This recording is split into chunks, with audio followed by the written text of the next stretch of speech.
What's up, YouTube? Man, you know what? Really, I ain't even got no long intro today, man. I'm just ready to react to some video, man. Today we got the world right after the dinosaur died.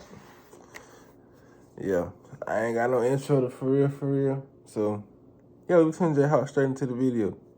Yeah. Of all the animals to have been lost to time, none have generated as much awe and attention as the dinosaurs, specifically the non-avian dinosaurs. For over 160 million years, they held dominion over Earth's lands, shaping its natural history, and evolving into a nearly endless amount of different shapes and sizes. And for a while, it seemed like Earth would be forever theirs. However, this possible reality was squashed 66 million years ago, when their party suddenly came to a It's just crazy, like, how media destroyed and killed the dinosaur. Like, that's gonna have you thinking, like, will it happen again? On some type jump. And what to do if it do happen again? Because meteors do be floating in outer space, if it is one. But, hey, it is what it is. Just hopefully it don't happen in my lifespan. That's all I'm saying. violent halt. You know the story. A giant asteroid the size of a mountain slammed into the planet with enough destructive force that within a day, Earth had been entirely transformed into an apocalyptic wasteland, making the dinosaurs no more. Or at least, that's what you've been led to think. Because while non-avian dinosaurs are definitely gone, researchers do universally agree that at least some survived the initial D-Day and possibly held on for a surprising amount of time. Perhaps hundreds to even thousands of years. And obviously, this is quite a range, and it isn't exactly set in stone either, no pun intended. Therefore, it's impossible to say exactly when the Earth saw its first day without the dinosaurs. However, at the same time, we do have a general idea of what that day might have looked like, seeing that we have a whole stage that began right after the Cretaceous ended, and it's a time that surprisingly has gone largely forgotten about. This was the Danian, the Earth after the dinosaurs. So, what was it like? Well, it's surprisingly actually pretty straightforward if we do pretend that all dinosaurs disappeared immediately. The asteroid's collision had caused immense physical devastation on a global scale, and much of the world would have looked like a complete war zone, with virtually no trees, plants, forests, or animals being found anywhere. After all, about 75% of all species have been eradicated, while those who had survived were in very poor straits and hunkering down. Beyond just the absence of life, you'd also notice that the world was freezing and eerily dark, as the asteroid had sent enough material flying up into the atmosphere that large amounts of sunlight was now unable to reach the surface. And for 3 years, you could expect perpetual darkness akin to a moonlit sky. During this time, of sunlight was now unable to reach the surface. And for 3 years, you could expect perpetual darkness. 3 years of straight darkness. You can't even see the sunlight for real. Man, God, boy, no wonder them dinosaurs died off. I'm glad it happened though, cause boy, life would be hell if they were still alive. Akin to a moonlit sky. During this time, you'd also see fungi slowly overtaking the lands, as fungus usually thrives in the wake of mass death, and have the added benefit of not requiring sunlight, with the fossil record reflecting this through a thin line wherein fungus was extremely common. However, this apocalyptic Earth likely isn't the best representation of the world immediately after the dinosaurs, since as I mentioned, they probably lingered on for a bit. And these nightmarish conditions also did not last that long, with the world recovering surprisingly fast, with life even returning to the crater site within just a few years. Therefore, in order to see what Earth was truly like following the dinosaurs' reign, it's best to skip through this brief, yet no doubt hellish phase, and instead revisit the world once things settled down and was once again a bit lively, albeit a bit less dinosaur-y. At this point, the Danians still wouldn't have looked too different from the final days of the Cretaceous, at least from space, seeing that most of Earth's landmasses were pretty much where they had been beforehand, and despite a few differences, any map would strongly resemble the world as we see it today.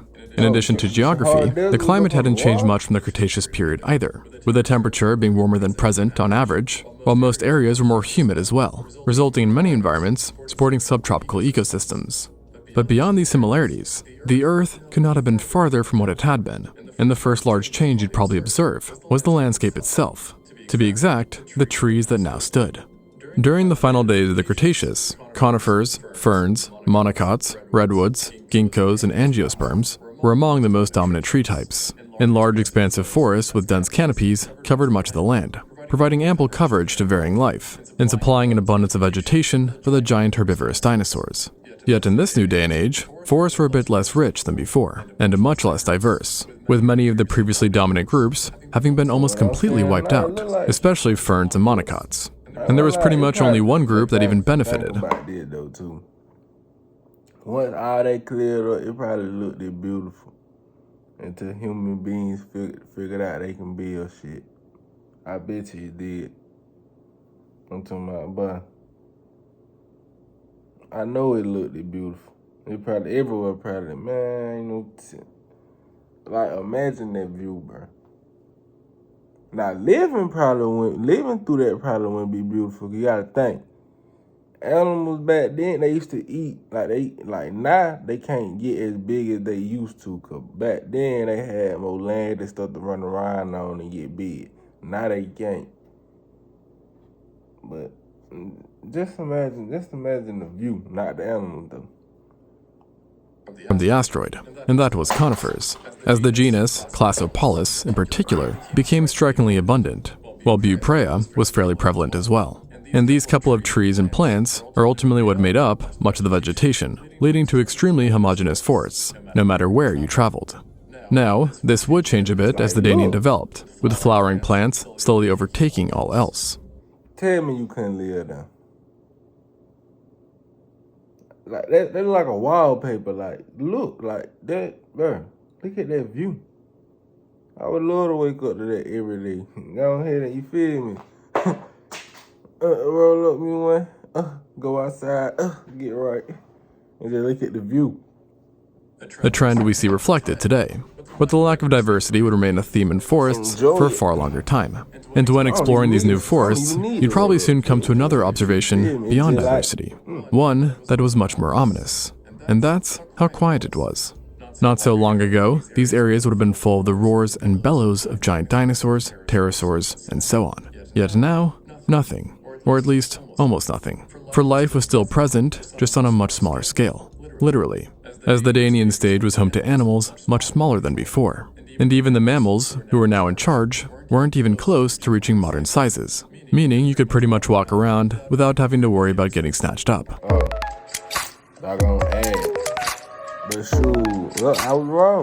He said it was animals, which is quite the shift from the Cretaceous. But, that being said, not all of the legacy of the Cretaceous have been erased just quite yet, as the Danian information tells us that specific animals from the dinosaurs' age had survived into this new planet, representing the last pieces of a lost world. Some of these survivors even became among the largest creatures at the time, and were, funnily enough, not usually mammals, but ironically, reptiles once again. Namely, it was the crocodilomorphs who were living it up, having fared quite well during the collision, largely thanks to their physical design, as well as lower energy requirements and chosen environments, which typically were sheltered.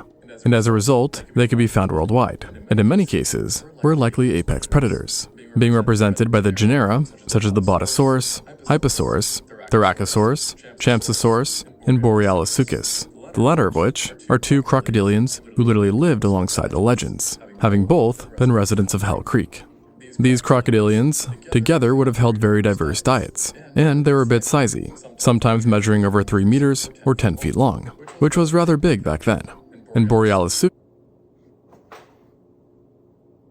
boy, I ain't gonna lie, boy, you think a crocodile. Nah, I ain't gonna lie, though. You wanna see a crocodile like that? Go to Florida. And not crocodile, man. I'm talking about a fucking crocodile. An alligator. You wanna see an alligator that size? Go to Florida. Go to Florida. You'll see one. Go down there. I was just finna say these doggone things huge. But I don't see videos of alligator walking across golf clubs. You feel me? Walking across, not golf club. Golf clubs thing swing. I'm talking about the course, like, you know, the field and all that. Yo, the alligator that side. On video, not in real life, but if I seen that in real life, I wouldn't. It just, you know how it be. Your instinct kick in and you finna take off. You feel, man, please. I ain't finna be the one sitting there and record it.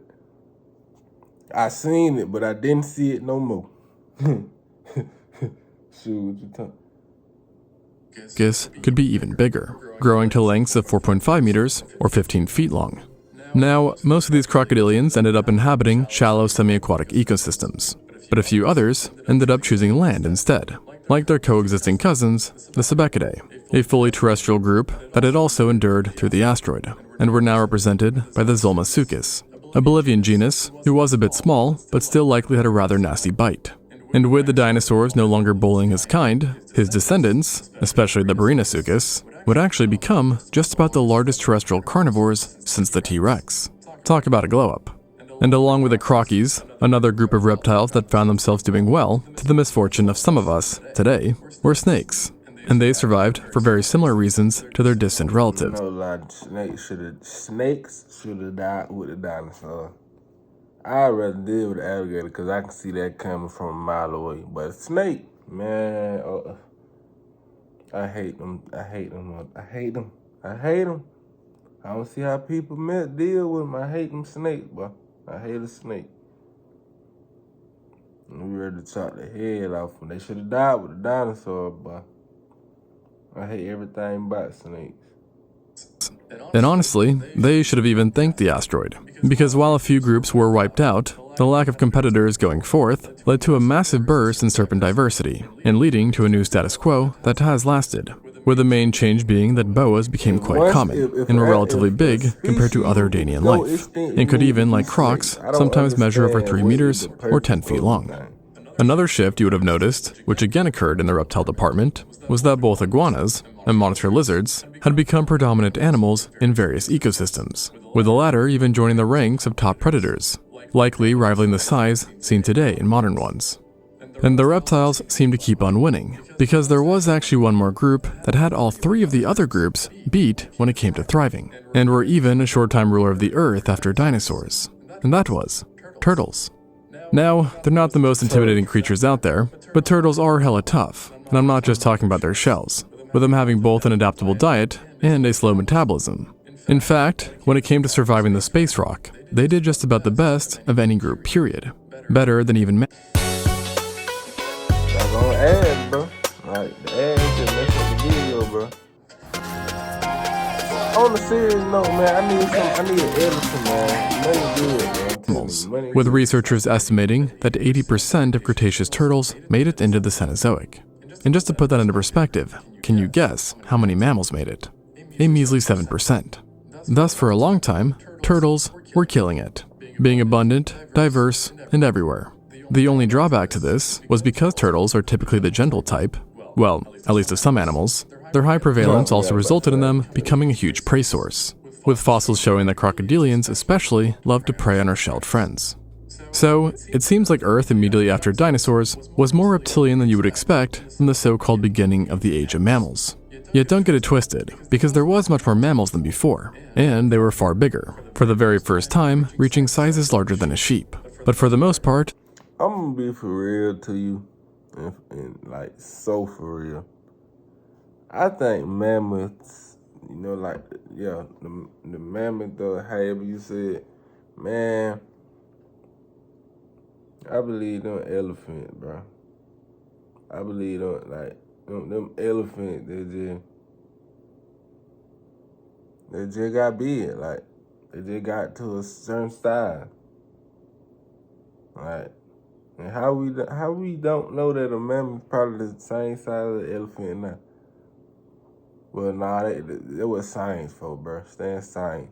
But I think them elephants that just got big and adapted to the cold. They body adapted to the cold. Where they mostly were found at. That's what I think. I don't know, man. Y'all let me know, huh?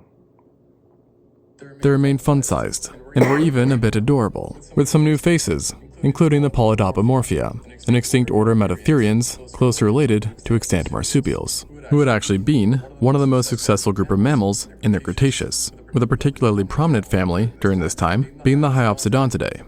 They fell under the Pan-Parasidactyla clade, making them more related to zebras than to rodents, despite their appearance. and generally ranged in size from a small rat to a raccoon, and were likely generalistic eaters that would nip on just about anything that was small enough. But unfortunately, they too are now extinct. Besides them, marsupials were now on the prowl as well, in numbers far larger than before, with the Microbiopteria family especially having been prevalent in the Danian. Yet, as cute as these guys were, they aren't exactly all that interesting, and frankly, none of them really were. But I will say, mammals as a whole were testing the boundaries, expanding and experimenting. And in these early days, you could have actually caught a glimpse of possibly the first mammals to ever be apex predators, and who were also the largest mammals up until this point, the Mesonychians. They were a primarily carnivorous or omnivorous group of animals that, in whichever case, ate a lot of meat reflected by isotopic analysis.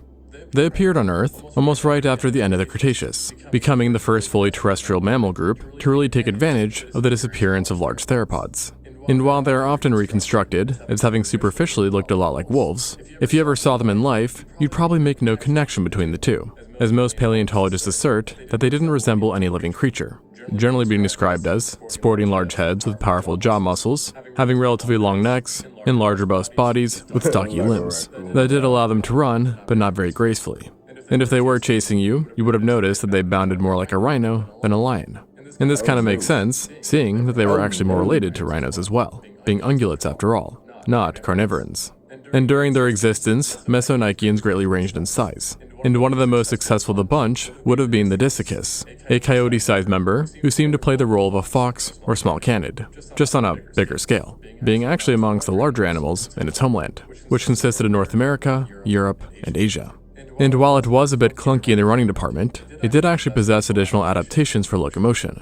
So much, in fact, that some paleontologists think it might have held a monopoly in running over all other animals, which was a bit unfair when you realize that it was also the largest animal around in its ecosystems, which was only made worse by the fact that Mesonychia would soon get even bigger, best demonstrated by the Ancalagon, another Damian creature that reached sizes akin to what's seen in modern bears.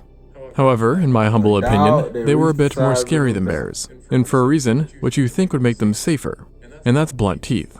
Now obviously blunt knives typically are safer than sharp ones, but Ancalagon reversed this, as at the end of the day, it still had to eat, and it ate meat, and thus it evolved an extremely strong bite, basically erasing the need for sharp teeth, as it would kill animals by biting so ridiculously hard, and then just ripping the meat straight off of it. So not a good way to go. And ultimately, the Mesonychids would develop many ways to kill in the early days of their dominance, with some showing teeth similar to what's seen in bone-crushing hyenas, while others had those more similar to what's seen in pigs. It was all about the variety. Another morning to savor the crunchy nooks and cranny splendor of a Thomas's English muffin. Tom, what you looking with? Now these were the biggest mammalian carnivores, but they were also joined by the smaller, but equally interesting, Hyenodonta, which are not to be confused with real hyenas. This was a family of hypercarnivorous placental mammals belonging to the Ferae mirror order, which basically means they're related to modern-day carnivorans and pangolins, as opposed to ungulates like the Mesonychians. And these guys might have actually appeared during the late Cretaceous, when the dinosaurs were still around, but they only really started to diversify in the Danian. And similar to Mesonychids, they too had relatively large skulls, yet differed in that they sported slender jaws and slim bodies. And as mentioned, they were smaller too, with Danian hyenodonts typically being no larger than a medium-sized dog. However, while size was not on their side, they did have the advantage of superior smell, allowing them to become expert trackers. And their teeth were much sharper, designed for shearing over crushing, and ultimately their design would come to haunt the Mesonychids. Yeah, ain't no outrunning that thing, cause even if you do get away from a pit bull the size of a bear, it got good scent. That thing can track you, boy. You ain't going nowhere if you thought you could outrun it. But hey, we done came a long way, man. And I'm kind of glad cause I ain't running from that damn thing. They gonna get the same treatment these animals get nowadays.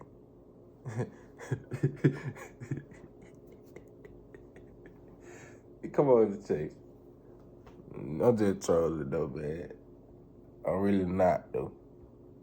For while they ruled the Danian, the hyenodonts would eventually take over, becoming the most important terrestrial predators during the Oligocene, and reaching sizes greater than a polar bear.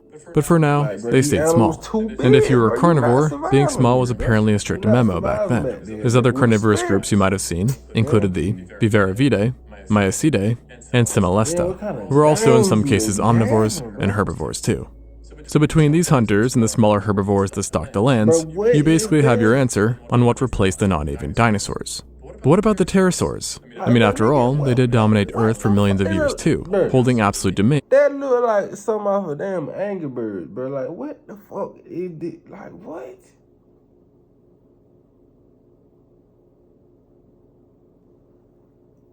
Bro, that medium male was a fucking mutant. Like, what? These some mutants. These ain't no fucking animals. Them mutated creatures.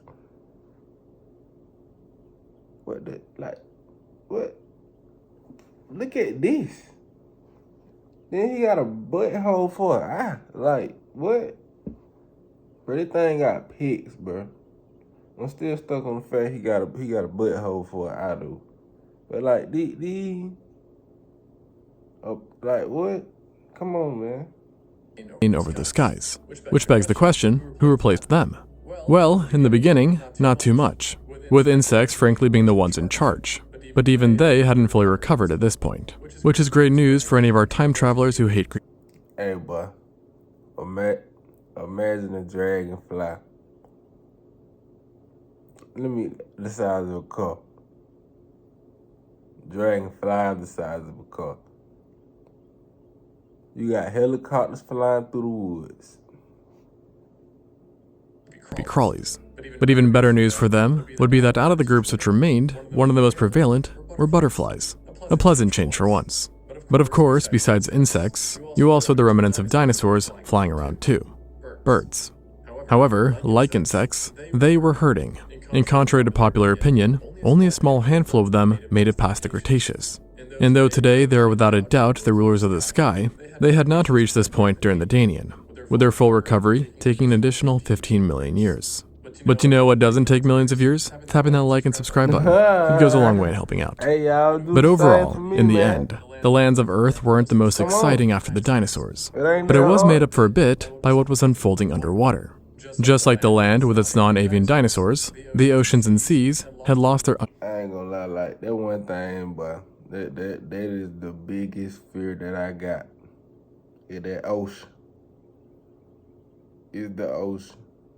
I swear, boy. I went to the beach one summer in Savannah. Man, I still got in the water now. Don't get me wrong, but just looking out there and knowing that Africa way on the other side of that water, and just like how much water out there, I was like, nah, I can't do this. I'd rather get in the pool. You just imagine being stuck out there like in the middle of nowhere. Well, it be like, you know, military ships and all that be coming through, so you might get lucky. You might just get lucky. Disputed rulers as well, namely large marine reptiles, like mosasaurs and plesiosaurs. Wait, what? Russell Innovation Center for Entrepreneurs. This is a #1 resource. However, in their absence, a new group arose, and once again, I may add, who also survived remarkably untouched, and aren't exactly more comforting than having marine reptiles swimming about. And of course, I'm talking about sharks. Lots of them, in fact. Of the 28 shark families known during the final days of the Mesozoic, just 3 went extinct, leaving 25 groups still swimming in the Danian. And they weren't exactly small or timid either, as among the numerous genera, you would find the largest predator alive on Earth during this time, who was also a great reason to never swim, the Otodus, meaning ear-shaped tooth. This was a genus of mackerel shark, just like great whites, that is believed to have descended directly from the shark just like mammoths. I think a megalodon is a great white shark that got big. Great white shark that got big. That's what I think, bro. Like, that's what I really think it is. That just great white shark they got to like enormous sizes, fam. Like, cause you gotta think, wildlife were able to survive back then, so they had a lot of stuff to eat. they got big. Come on now. Everything started going extinct when humans, you feel? The lamna. And with the absence of giant mosasaurs, Otodus was able to quickly swell in size. In less than 1 million years after the Cretaceous, there was not one, but two species of Otodus meandering around that already matched the size of large great whites, allowing them to basically eat anything they desired, which was typically sea turtles and fish. And then, on top of these big guys, there is also the chance that a third species was on the scene too, the Obliquus, which, if the case, was a very, very bad omen. For this species was even bigger, sometimes hitting 9 meters or 30 feet long. And while the Otodus species were unchallenged when it came to size, they definitely weren't the only sharks taking full advantage of this emptier world, being joined by some genera that have even made it to today, like the lamna and Nebrius. And besides sharks, there was also many other groups that were popping off, including sea turtles like I mentioned, eels, with them heavily diversifying at this time, and then while not marine per se, it was also now that Earth saw the rise of the Anguillidae, a family of ray-finned fish which contained freshwater eels, not to be confused with their marine counterparts. But for those unagi lovers out there, best be thankful for that space rock. Along with this bunch, we also got the first cutlass fishes back then, a group that, like freshwater eels, are still living and are predatory fish, yet are a bit meaner looking, possessing relatively large fang-like teeth, which allow them to pierce and hold prey tightly. And in the end, they weren't the only strange fish to have popped up in the early Cenozoic, as one of the strangest actually happened to appear right around the impact crater not long after its formation. And calling it weird, Nigga, that's a vacuum? That was a vacuum. That ain't no damn fish. That's a fucking, man. Come on now. I know I seen what I just seen, bro. putting it lightly. Perhaps it got mixed up with some of that good old meteorite dust. This was the Ecolostomus. It's a completely extinct genus who belonged to its very own family, of which it is the only known member. It can be simply summed up as an alien-like trumpet fish, as besides the trumpet part, it was also completely armored, kind of like a placoderm. However, its armor was even weirder than what's typically seen in placoderms, being very rough, unsymmetrical, and protruding, making it kind of look like a cross between a coral and a fish, or at least a fish with a serious barnacle overgrowth. And though we don't know much about this creature beyond its strange appearance, we do know it was important, in that its existence itself showed to us that marine life near the asteroid's crater recovered rapidly, and seemingly harbored predators too, given the presence of its armor. And overall, strange definitely seemed to be the trend for Danian fish, as I present you yet another oddity, the Adaphadon. Now this genus was actually a remnant of the age of dinosaurs, having evolved during the early Cretaceous. Yet even after the asteroid, it remained a fairly common sight. Everything we know about it points to it having been a type of chimera. And no, I'm not talking about the mythical creature, but rather the equally weird-looking fish that are cousins to sharks and rays, that still do swim in the oceans today. But unlike its living relatives, this guy was an absolute unit, sometimes measuring more than 3.43 meters or 11.3 feet long, which also makes them larger than the biggest Goliath groupers out there. Now, the late Cretaceous had been their peak, but even during the Danian they were still widespread, living in both the northern and southern hemispheres, where it is thought that for a brief time they would have been among the Earth's top predators. But what they ate exactly is still a mystery, as unlike sharks, they did not have many sharp continuously replaced teeth, but rather large permanent tooth plates that, at least in some species, seem to be specialized for a mix of jobs, including crushing, cutting, and tearing, leading to the idea that large Adaphadons probably ate whatever they wanted, including hard-shelled animals, fish, sharks, and any marine reptile stragglers left behind. However, like Ecolostomus, they would not make it to the present, and would eventually be replaced by sharks and other predatory fish. But they did last for far longer, making it all the way to the Pliocene, and they also would not be the last to disappear, as actually, an animal typically associated with the age of dinosaurs is believed to have briefly survived following their demise, and that's the ammonites, an extinct subclass of coral-shelled cephalopods that existed for hundreds of millions of years, and would have been a common sight in nearly all prehistoric oceans and seas. And for a long time, paleontologists believed that all of them, without exception, had perished on the fateful day. But then in Denmark and New Jersey respectively, paleontologists found the remains of a species dated to after the impact, suggesting that a handful remained for nearly 500,000 years. And these genera included the eubacolites, discoscaphites, hoploscaphites, and baculites. And while none were as giant as the older Parapazosia, they were still extremely interesting, and unlike anything we have today. And along with the rest of the animals that had made it through the boundary, were the last remainders of a world lost to time. Thanks for watching, and until next time on Extinct Zoo. Oh, yeah. Man, but y'all didn't just see the shell or whatever that thing he was just talking about? Cause I do not feel like repeating the name to whatever that was he just was talking about. That thing the size of a human, that thing looked like 3 humans standing beside each other. That's just how big it was.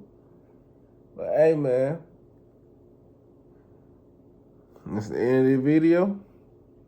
Y'all already know what to do. Go ahead and hit that like button. And if you ain't hit that subscribe button, go ahead and do that.